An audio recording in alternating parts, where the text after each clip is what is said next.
પહેલા આપણે 18 પાપસ્થાનક કર્યા, એના પછી આપણે 14 સમુચ્ચય મનુષ્ય લીધા, અને આજે આપણો ટોપિક છે 25 પ્રકારના મિથ્યાત્વ. તો સૌ પ્રથમ આ મિથ્યાત્વ એટલે શું? કોણ કહેશે મિથ્યાત્વ એટલે શું? બરાબર, સાચી શ્રદ્ધા નહીં. હા, અને મિથ્યાત્વ નું ઓપોઝિટ કહીએ તો શું? સંકિત, સાચી શ્રદ્ધા. સાચી શ્રદ્ધા, એકદમ સરસ. હવે આપણે બધાને ખબર છે કે મિથ્યાત્વ એટલે ખોટી માન્યતા, અને બીજું કહીશું તો કે જે કર્મ બંધનનું મુખ્ય કારણ છે.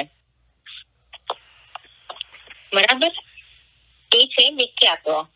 જયારે આપણે પ્રતિક્રમણ કરી અને છેલ્લે છઠ્ઠું આવશ્યક પૂરું થયા પછી પ્રતિક્રમણ જયારે પાડતા હોઈએ છે, ત્યારે પણ સૌથી પહેલા આપણે શું બોલીએ છીએ? મિથ્યાત્વનું પ્રતિક્રમણ. મિથ્યાત્વનું પ્રતિક્રમણ, અવ્રતનું પ્રતિક્રમણ, પ્રમાદનું પ્રતિક્રમણ, કષાયનું, અને પછી અશુભ યોગનું. તો એ સૌથી પહેલું પ્રતિક્રમણ કોનું કરવાનું કહ્યું? તો કે મિથ્યાત્વનું પ્રતિક્રમણ. હવે એવી રીતે જયારે આપણે પાપની વાત કરી હતી, 18 પ્રકાર પાપની, એમાં પણ કહ્યું હતું કે સૌથી મોટામાં મોટું પાપ કયું? તો કે 18મું મિથ્યા દર્શન સલ્લમ, એટલે કે મિથ્યાત્વનું અગેન. એટલે સૌથી મોટામાં મોટો કાંટો છે મિથ્યાત્વનો. તો હવે આ મિથ્યાત્વને સમજીએ કે જેના લીધે આપણને કર્મબંધ થાય છે, અને જેના લીધે આપણે 84 લાખ જીવાયોનીમાં પરિભ્રમણ કર્યા જ કરીએ છે. તો એવા આ મિથ્યાત્વના મુખ્ય 3 પ્રકાર કયા? આપણને જે ખબર છે એ 25 પ્રકારના મિથ્યાત્વ, જે મિથ્યાત્વની સમજ આપે છે. પણ મુખ્યત્વે મિથ્યાત્વના 3 પ્રકાર કયા? તો એમાં સૌથી પહેલું મિથ્યાત્વનો પ્રકાર કયો? એ અણાયા અપજ્ય વસિયા. શબ્દ જરાક અઘરો છે, પણ એનો મિનિંગ કહું છું, અનાદિ અનંત. અણાયા અપજ્ય વસિયા, અનાદિ અનંત. હવે આ અનાદિ અનંત એનો શું મિનિંગ થશે? કોણ કહેશે?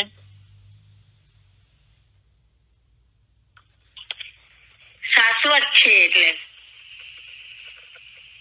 અનાદિ એટલે શું? ફોર એવર, જેની કોઈ આદિ નથી એવું અનાદિ.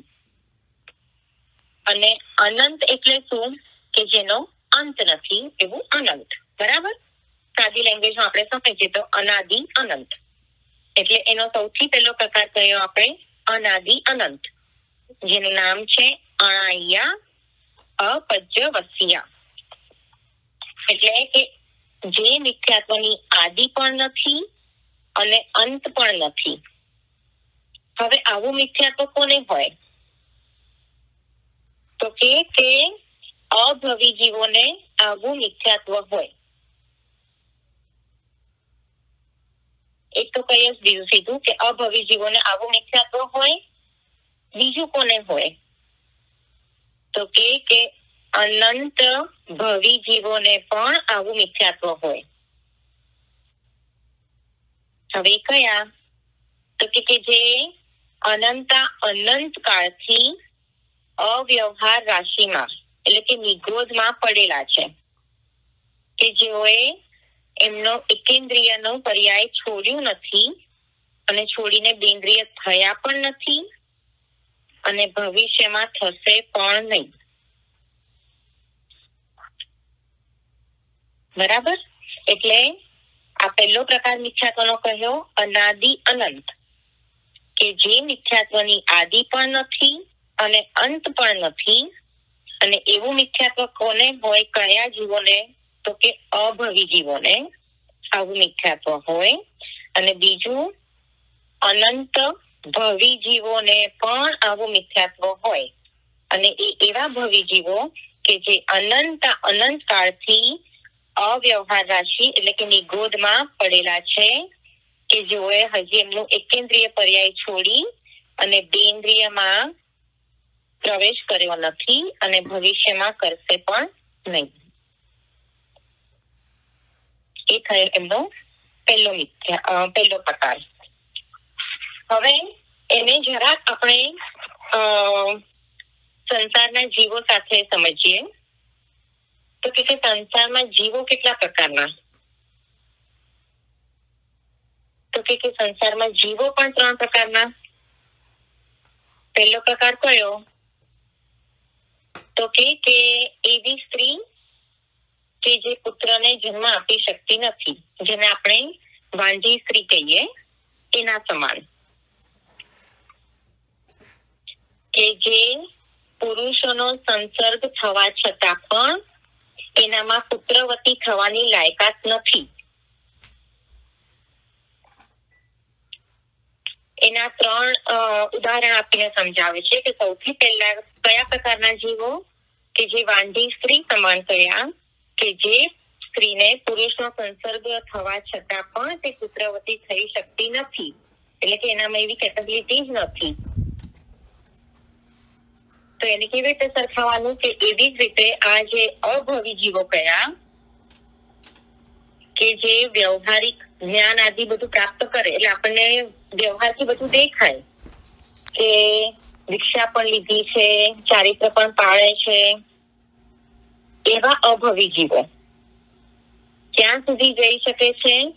કોઈને ખબર છે આ અભવી જીવો ક્યાં સુધી જઈ શકે ઉત્કૃષ્ટ?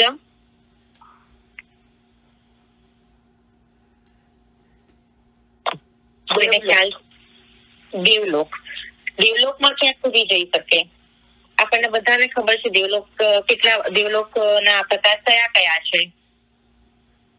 1 થી 12 દેવલોક છે. પછી એમાં વચ્ચે લોકાંતિક નું છે, એના ઉપર આપણે જોઈએ તો દ્રવ્યક છે, બરાબર ને? તો એમાં એ અભવી જીવો ક્યાં સુધી જઈ શકે છે? હા, એ જે અભવી જીવો છે કે જે દીક્ષા પણ લે છે અને જ્ઞાન બધું પ્રાપ્ત પણ કરે છે, ચારિત્ર પણ વ્યવહારથી આપણને બધું દેખાય કે બધું કરે છે, છતાં પણ એ અભવી જીવો છે. અને એ અભવી જીવો જ્ઞાન આદિ પ્રાપ્ત કર્યા છતાં પણ પાછા દ્રવ્ય સુધી પહોંચે છે અને ત્યાં સુધી પહોંચીને પણ પાછા અનંત સંસારમાં પરિભ્રમણ કરે છે. વિચાર કરવા જેવો છે. આપણને લાગે કે દીક્ષા લઈ લીધી, ચારિત્ર પાળી લીધું એટલે આપણો ઉદ્ધાર થઈ ગયો. દ્રવ્ય સુધી એનું કારણ શું? કારણ કે એ જીવ જ અભવી જીવો છે કે જેનું એક્ઝામ્પલ અત્યારે આપણે કહી રહ્યા છીએ કે એ વાંઢી સ્ત્રી સમાન છે કે જેનામાં મોક્ષે જવાની લાયકાત જ નથી. ભલે ને પુરુષનો સંસર્ગ થાય છે પણ એ પુત્રવતી થઈ શકતી નથી, એટલે કે એના ચારિત્ર આદિ, જ્ઞાન આદિ એ બધી આરાધના કરે છે, છતાં પણ એનામાં એ કેપેબિલિટી જ નથી કે મોક્ષે જાય, અને એટલા માટે એ અનંત સંસારમાં પરિભ્રમણ કર્યા કરે છે. એના પછી જે આપણે બીજો પ્રકાર કહીએ છીએ કે વિધવા સ્ત્રી સમાન. હવે આ વિધવા સમાન એટલે કેવી રીતે? તો જે એને શું નથી મળતું કે એનામાં પુત્ર પ્રાપ્ત કરવાની સત્તા છે, પણ એને કોનો સંસર્ગ નથી મળતો? તો કે એને પુરુષનો સંયોગ નથી મળતો. હવે આને કેવી રીતે લઈશું?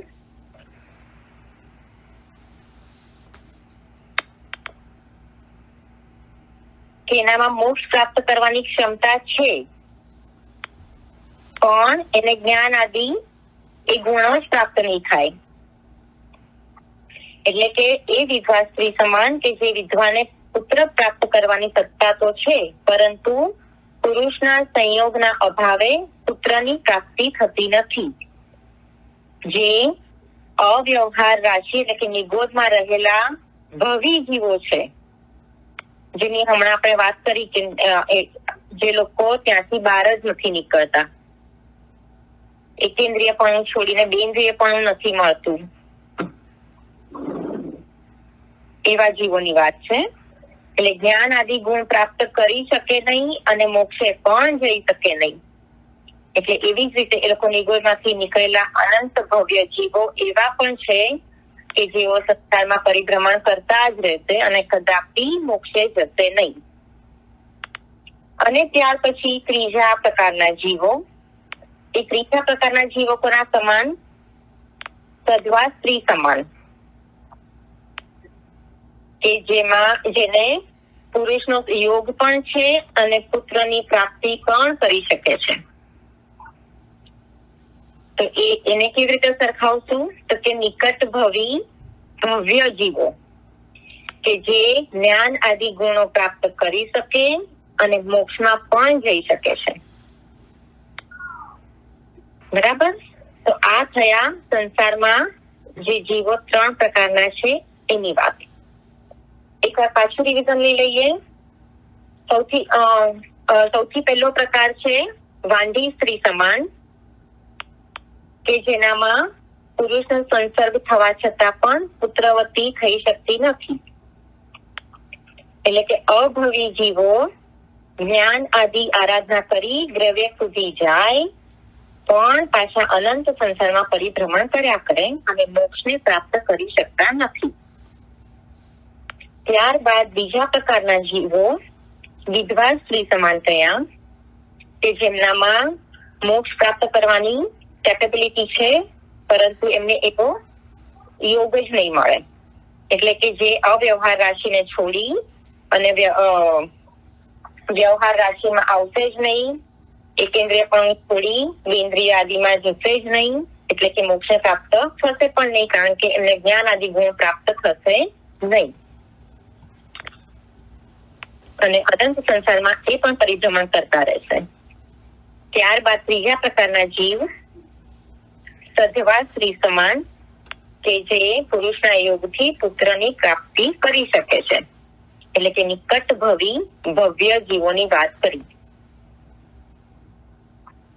બધાને ક્લિયર થઈ ગયું? આ 3 પ્રકાર સંસારમાં જીવો 3 પ્રકારના કયા? કોઈ એકવાર ક્વિક બોલી જશે, પછી આપણે આગળ જઈએ.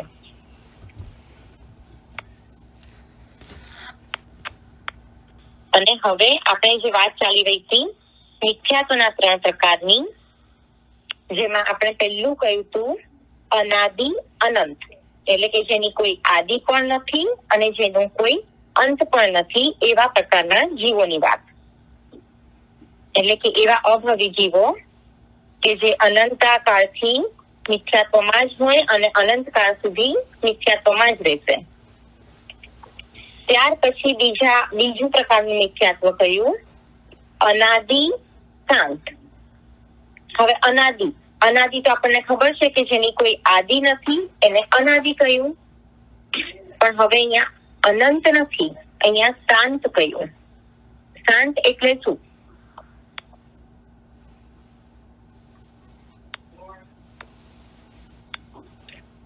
શાંત એમાં કયો વર્ડ છુપાયો છે? અંત. રાઈટ? એટલે એનો અંત છે. સૌથી પહેલું કયું અનાદિ અનંત, એટલે જેની કોઈ આદિ નથી અને અંત પણ નથી. જયારે બીજો પ્રકાર અનાદિ શાંત, એટલે તેની આદિ નથી, એટલે કે શરૂઆત નથી પણ શાંત, એટલે કે એનો અંત છે.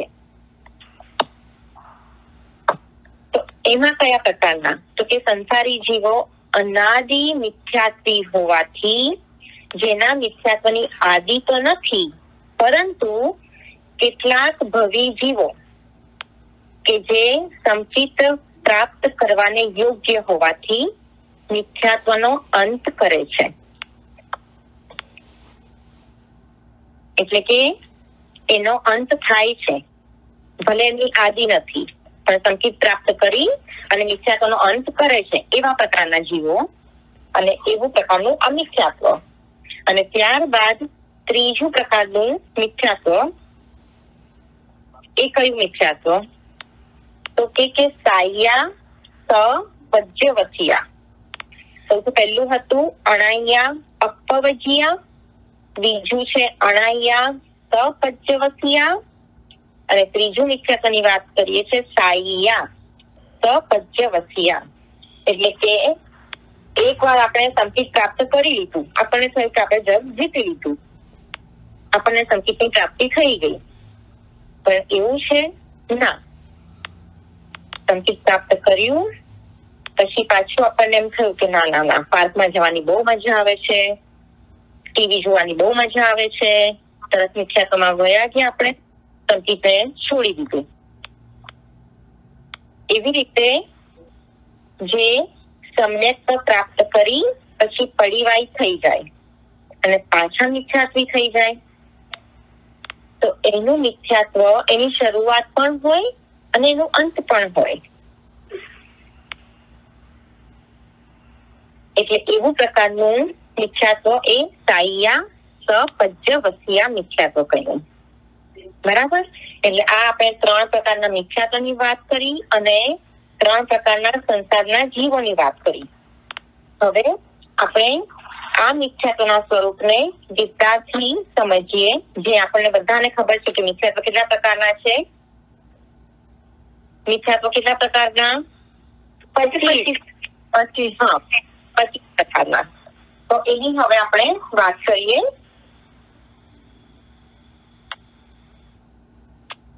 તો એમાં સૌથી પહેલું મિથ્યાત્વ છે અભિગ્રહિક મિથ્યાત્વ. આ અભિગ્રહિક મિથ્યાત્વ એટલે શું? જ્યાં સુધી આપણે ખોટાને જાણ્યા વિના ખોટાને પકડી રાખવું. એટલે જ્યાં સુધી આપણે આ 25 જે મિથ્યાત્વ છે એને આપણે જાણીશું નહીં, સમજીશું નહીં, તો આપણને ખબર નહીં પડે કે આપણે છોડવા જેવું શું છે. એટલે જાણી આવવા ન સમરી આવવા, એ જાણવા જેવા છે પણ આદરવા જેવા નથી. જેમ આપણે વાત કરી હતી 18 પાપડ સ્થાનકની, જેમ આપણે વાત કરીએ છીએ 99 અતિચારની, એવી જ રીતે આ 25 પ્રકારના મિથ્યાત્વ છે એની સમજ તો લેવી પડશે, તો ખબર પડશે કે આપણે સંકેતમાં છીએ કે આપણે મિથ્યાત્વમાં છીએ. તો જેમ દિનાક્ષી આંટીએ કહ્યું કે સાચું ખોટાની પરીક્ષા કર્યા વગર જ પોતાની પકડ પકડી રાખે, એનો આપણે સામાન્ય અર્થ કરીએ કે પોતે જે માન્યું છે, પોતે જે ધાર્યું છે, પોતાના ધ્યાનમાં જે આવ્યું છે એ સાચું, બાકી બધું ખોટું. અને એવું જે પોતે માનેલું છે એને એ શ્રદ્ધાથી આપણે એમ થાય કે ના, હું કશું બીજું શોધવા જઈશ અને મારું કઈ ખોટું પડી જશે, તો એના કારણે થઈને આપણે સાચું શું છે એ જાણવાની કોશિશ પણ ના કરીએ. એની માટે આપણે સદગુરુનો, સાધુ સંતનો સમાગમ પણ ન કરીએ. એટલે આપણે શું કહેવાઈએ? હઠાગ્રહી. એટલે કે આપણે જે માન્યું એ જ બધું બરાબર છે. અજ્ઞાનપણું છે, અજાણપણું છે, અને એવા અજ્ઞાનપણાની પકડમાં પણ આપણે આવું પકડી રાખ્યું છે આપણું. એટલે એને કહ્યું અભિગ્રહિક મિથ્યાત્વ. અને એ તેને કારણે આ મિથ્યાત્વ, અભિગ્રહિક મિથ્યાત્વ આપણને શેના કારણે લાગે છે? કયા કર્મના લીધે? કોઈને ખબર છે મિથ્યાત્વ શેના લીધે આપણને, કયા કર્મથી લાગે? કયું કર્મ પ્રબળ હોય આપણું? નાના વર્ણીય.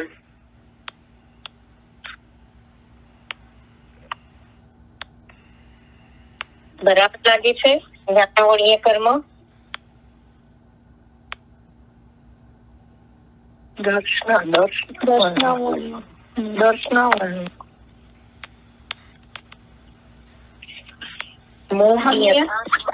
મોહનીય. સૌથી મોટામાં મોટો રાજા છે કર્મોનો. બરાબર? એટલે એ મોહનીય કર્મ, જયારે આપણે કહીએ છીએ મોહનીય કર્મની બધી પ્રકૃતિઓ, અને એને આપણે અને એના લીધે જે મૌન્ય કર્મની બધી પ્રકૃતિઓ છે એના કારણે થઈને આપણા આ મિથ્યાત્વ બહુ પ્રબળ થઈ જાય અને એના કારણે સત્ય ધર્મની પરીક્ષા ના થાય અને એ જ મૌન્ય કર્મના કારણે આપણને લાગે કે આપણે જે બધું કરીએ છીએ બધું બરાબર છે અને એ જ મૌન્ય કર્મના કારણે આપણે ધર્મના નામે પણ પાપ કરીએ અને એમાં આપણે ખુશ થઈએ.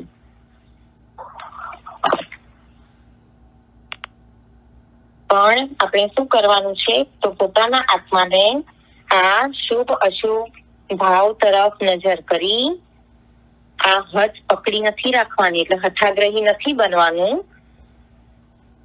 પણ સત્યાગ્રહી એટલે કે સાચું શું છે એ શોધવાનું છે, એને જાણ કરવાની છે અને આ અભિગ્રહિત મિથ્યાત્વ આપણે છોડવાનું છે. એટલે આ આપણું થયું અભિગ્રહિત મિથ્યાત્વ. હવે આ સીધું એમ પૂછે કે આ અભિગ્રહિત મિથ્યાત્વ કોને હોય? આપણને ખબર છે સંસારમાં આપણા જીવના ભેદ કેટલા?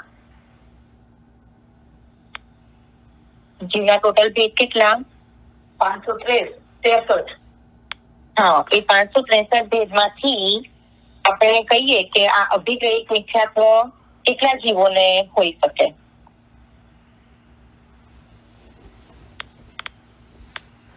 ત્રણ.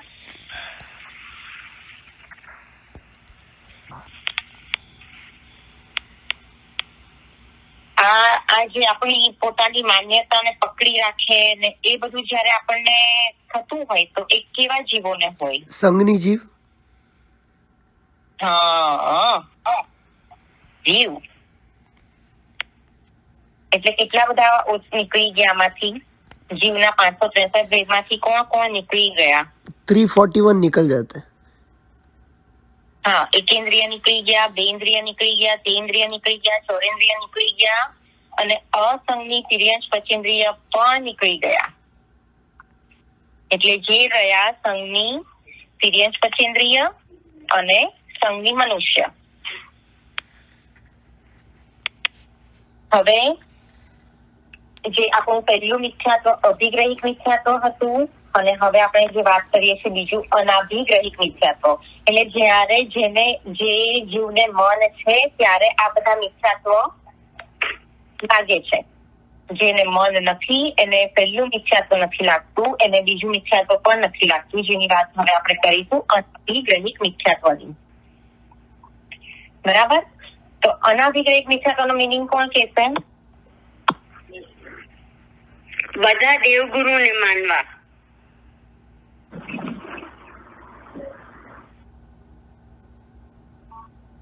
હા, એટલે બેસિકલી સર્વ ધર્મ સમભાવ આપણે ઘણા નાના હતા ત્યારથી આપણે સાંભળીએ કે બધું એક સરખું જ છે. ઈશ્વર, અલ્લાહ ને આપણે જે પણ કહીએ બધા એક જ છે. That's what it is, right? કે બધા ધર્મ સાચા જ છે. કઈ ડિટેલમાં જવાનું જ નહીં. ધર્મ શું છે, અધર્મ શું છે, સત્ય શું છે, અસત્ય શું છે એ કઈ જાણવાની આપણે પારખવાની બુદ્ધિ લાવવાની જ નહીં. એટલે પહેલું મિથ્યાત્વ જે કહ્યું આપણે વાત કરી અભિગ્રહિત મિથ્યાત્વ એ કેવા તો કે હઠ વાળા, જીદ વાળા. એમાં આ અનાભિગ્રહિતમાં જીદ નથી હોતી, હઠ વાળા નથી હોતા, પણ એવી બુદ્ધિ જ નથી હોતી કે એ સત્ય ને અસત્ય ને ધર્મ અધર્મને અલગ પારખી શકે. ઓછી બુદ્ધિ વાળા કહી શકાય આપણે, મૂઢ બુદ્ધિ વાળા. બરાબર? એટલે એમને સત્ય ધર્મ અને પાખંડીના ધર્મનો નિર્ણય જ ના કરી શકે. જયારે આપણે કહેતા હોઈએ ગુણસ્થાનકમાં ત્રીજું ગુણસ્થાનક, મિશ્ર ગુણસ્થાનક, ડામાડોળ અવસ્થા છે, આમ જઈએ કે આમ જઈએ, પહેલું ગુણસ્થાનક સુધી પહોંચી જઈએ કે ચોથા ગુણસ્થાનક પાસે જઈએ, ખબર જ નથી. મિથ્યાત્વમાં જઈએ કે સંકિતમાં જઈએ, એવી હાલત છે. હવે એનું એક્ઝામ્પલ આપે છે, જેમ અનેક મીઠાઈમાં કડછી ફરે પણ પોતાના જળ સ્વભાવના લીધે કડછી સ્વાદની પરીક્ષા કરી શકતા નથી. એમ ભોળા માણસો એમ જ કહે કે પક્ષપાત કરવાની ક્યાં જરૂર છે? કોને ખબર છે કયો ધર્મ સાચો ને કયો ખોટો? એટલે આપણે તો બધા દેવગુરુ ને ધર્મ ને વાંધીશું એટલે આપણો ઉદ્ધાર થઈ જાય. અને આવું વિચાર કરે તો આપણને ખબર છે આપણે ક્યાં જવાશે.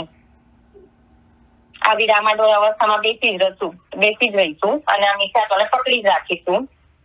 ઉદ્ધાર થશે? આટલા બધા દેવગુરુ ને ધર્મ ને રાખીશું, વાંધીશું, આરાધીશું, પણ તોય આપણો ઉદ્ધાર થવાનો નથી. એટલે જ્યાં સર્વમાન્ય હોય એને સાચો ધર્મ ગણવો. અહિંસા, સંયમ, તપ ઉપર જે ધર્મ ચાલે છે તે જ ઉત્તમ ધર્મ છે. માટે અનાભિગત મિથ્યાત્વમાં શું કહ્યું?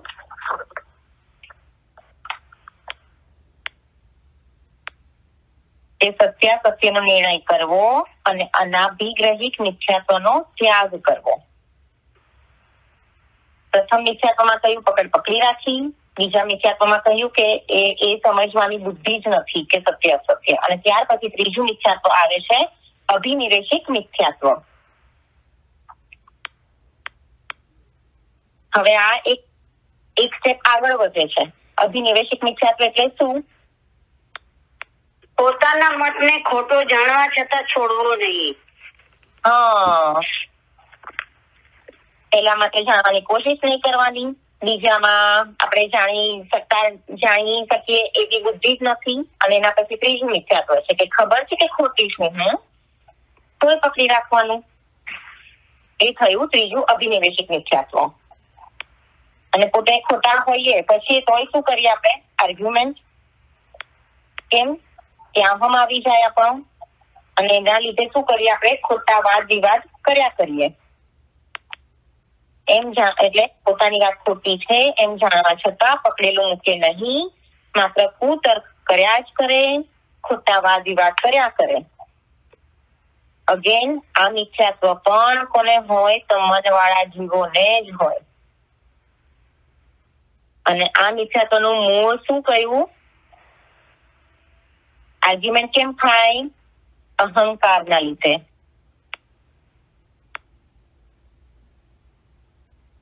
બરાબર? જેમ આપણે કહ્યું કે પોતાનો અહમ પોષે અને એ અહમના લીધે ખોટી પકડ પણ પકડી રાખે.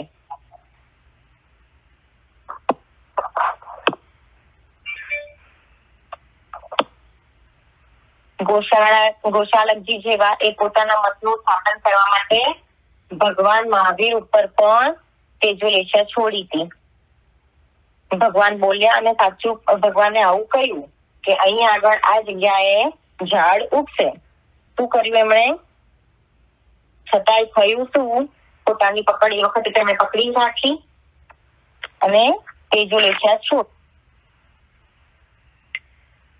આવા માણસો નાવમાં પડેલા કાણાની માફક પોતે તો ડૂબે જ છે, પણ સાથે સાથે બીજાને પણ ડૂબાડે છે. એટલે આપણે શું કરવાનું છે? તો આવા મિથ્યા ભાવ, મિથ્યા વચન, ખોટી ક્રિયાને કુતર્કોથી પોષવાની નથી. અને સાચું જે છે એ માની શાસ્ત્રના અર્થ મરજી પ્રમાણે કરી હિંસાને પોષવી. તો એ થયું આપણું અભિનિવેશિક મિથ્યાત્વ. ત્યારબાદ ચોથું મિથ્યાત્વ સાંશયિક મિથ્યાત્વ. આ તો આપણને નામથી બધાને ખબર પડે છે કે સાંશયિક મિથ્યાત્વ કે જીન વચનમાં શંકા. તો એ થયું સાંશયિક મિથ્યાત્વ. આત્મા પર શંકા કરવાની, કંદમૂળ માટલા જીવો છે કે નહીં એની ઉપર શંકા કરવાની, પાણી માટલા જીવો છે કે નહીં એની પર શંકા કરવાની. જેમ આપણા 11 ગણધર દરેક ને શંકા હતી અને મહાવીર ભગવાન પાસે આવ્યા અને બધી શંકાઓ દૂર થઈ ગઈ. અને અગેન આ મિથ્યાત્વ પણ મનવાળા જીવોને જ હોય છે. એટલે આપણે જે પહેલું, બીજું, ત્રીજું અને ચોથું 4 મિથ્યાત્વની વાત કરી, એ 4 મિથ્યાત્વ મનવાળા જીવોને એટલે કે સંગની જીવોને જ હોય છે. એના પછી પાંચમું મિથ્યાત્વ કયું આવ્યું?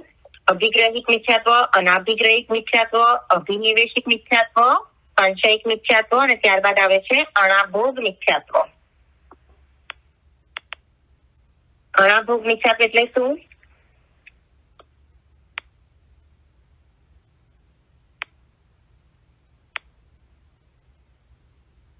જે જીવોને કોઈ પણ પ્રકારના મતનો પક્ષ હોતો નથી અને જે ધર્મ અને અધર્મનો વિચાર જ કરી શકતા નથી, તેવા અજાણપણાને અણાભોગ મિથ્યાત્વ કહે છે. એટલે જાણપણું ન હોવું તે અણાભોગ મિથ્યાત્વ. આ અણાભોગ મિથ્યાત્વ અણસમજથી, અજ્ઞાનપણાથી લાગે છે. અને આ પાંચમું મિથ્યાત્વ એકેન્દ્રિયથી લઈ અને અસંગની પચેન્દ્રિય સુધીના જીવોને આ મિથ્યાત્વ નિરંતર લાગે છે.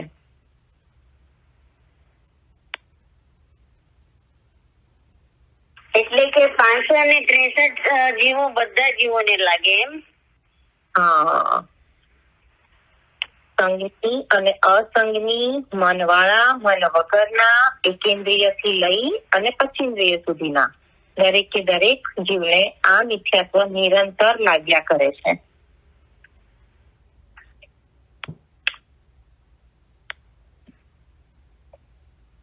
ધર્મ વગેરે કોઈ જાતની ગતાગમ ન હોય, જાણપણું ન હોય, તો આ થયું અણાભોગ મિથ્યાત્વ.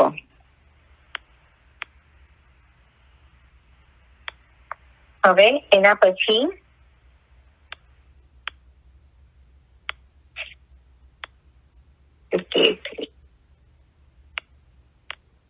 લૌકિક મિથ્યા. હા, આપણે જે આ સંગની અને અસંગની વાત કરી રહ્યા છીએ, તો આ ઉપરના જે 4 મિથ્યાત્વ કરતા આ પાંચમા મિથ્યાત્વ વાળા જીવો વધારે છે.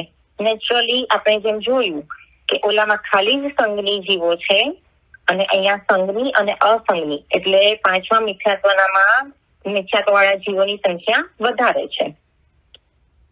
અને ત્યારબાદ આવે છે છઠ્ઠું લૌકિક મિથ્યાત્વ. લૌકિક મિથ્યાત્વ એટલે શું? જે વિપરીત ધર્મની સ્થાપના થઈ છે તેને માનવા.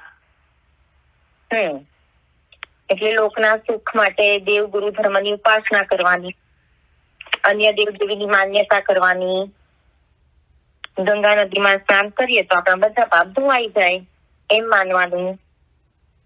બરાબર ને?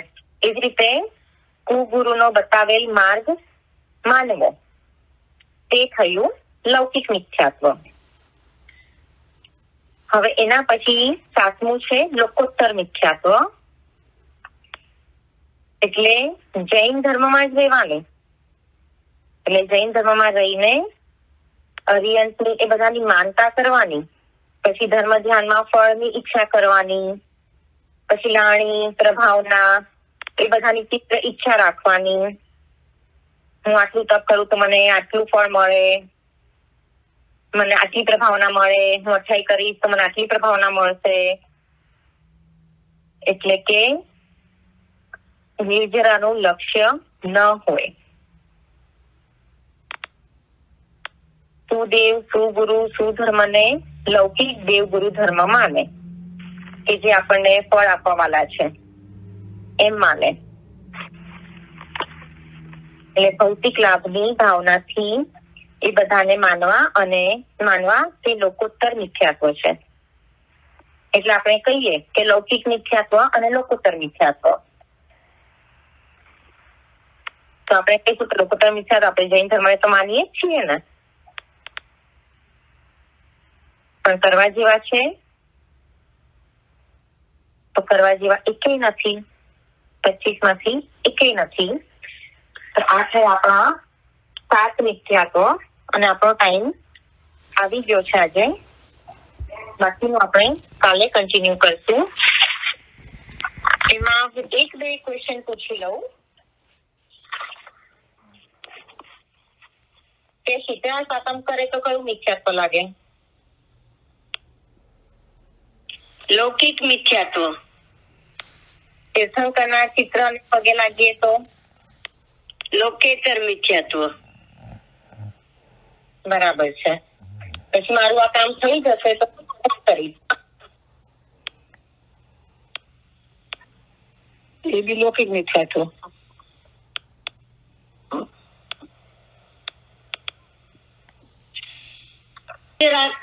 અર્થે કરવાનું, જે બી કરો એ. બરાબર છે. એટલે ખાલી એમ થાય કે આપણે 7 મિથ્યાત્વ લીધા, બાકીના પાછળના તો એવી છે સમજમાં આવે એવી છે, આના થોડાક મિનિંગ સમજવા જેવા હતા એટલે એ આપણે લઈ લીધા છે. આજના સ્વાધ્યાયમાં વિતરાગ વાણીથી ઓછું હતી વિપરીત ગણાયું હોય તો તમે 10 રીતે કોઈ પ્રભુ આપની સાક્ષી 10